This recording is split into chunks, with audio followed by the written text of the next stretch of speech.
روزہ رکھنے سے اگر بیمار ہو جائیں گے؟ روزہ رکھنے سے بیمار ہونے کا جو مطلب ہے وہ کیا ہے، اس کو دیکھنا پڑے گا۔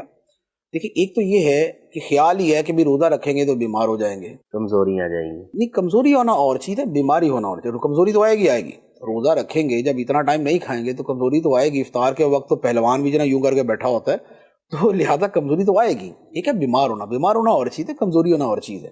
ہاں، کمزوری ناقابل برداشت کمزوری کہ بندہ گر ہی پڑے، جیسے کسی کی شوگر لو ہو جائے تو اب شوگر لو کے اندر آدمی بالکل مرنے کے قریب پہنچ جاتا ہے، گر جاتا ہے، اس کے ہاتھ پاؤں کپ کپانا شروع ہو جاتے ہیں، ہے یہ بھی کمزوری۔ لیکن یہ کمزوری وہ ہے جو شدید تکلیف کا سبب ہے۔ تو بات یہ ہے کہ اگر تو محض کمزوری کی بات ہے تو اس کے لیے تو روزہ چھوڑنے کی کوئی اجازت نہیں۔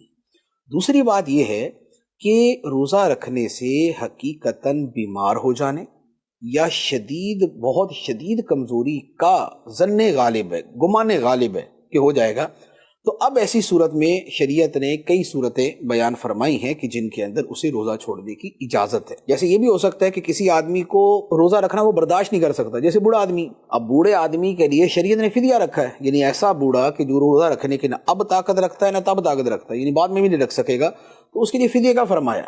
تو اب یہ کیا ہے کہ جن میں روزہ رکھنے کی طاقت نہیں ہے، وَعَلَى الَّذِينَ يُطِيقُونَهُ فِدْيَةٌ طَعَامُ مِسْكِينٍ، تو یہ وہی ہیں کہ جو روزہ رکھنے کی طاقت ہی نہیں رکھتے۔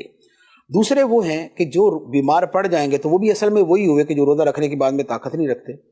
اچھا، اسی طرح کچھ بیماریاں وہ ہوتی ہیں کہ جن کے اندر مسلسل کوئی نہ کوئی ٹیبلٹ کھانی ہوتی ہے، جیسے مثال کے طور پہ جن کا یہ گردوں کا بہت زیادہ سینسیٹیو قسم کا پرابلم ہو، جیسے ٹرانسپلانٹ وغیرہ ہو، تو اب ان کا یہ ہوتا ہے کہ اس کے بعد ان کو ہر 6 گھنٹے بعد 8 گھنٹے بعد کوئی ٹیبلٹ کھانی ہے، ورنہ شدید ترین نقصان ہو جائے گا ان کا۔ تو اب وہ 8 گھنٹے سے زیادہ جو ہے نا وہ گزار ہی نہیں سکتے، تو لازمی بات ہے کہ ان کو معافی ہو جائے گی، ان کے لیے رخصت ہو جائے گی۔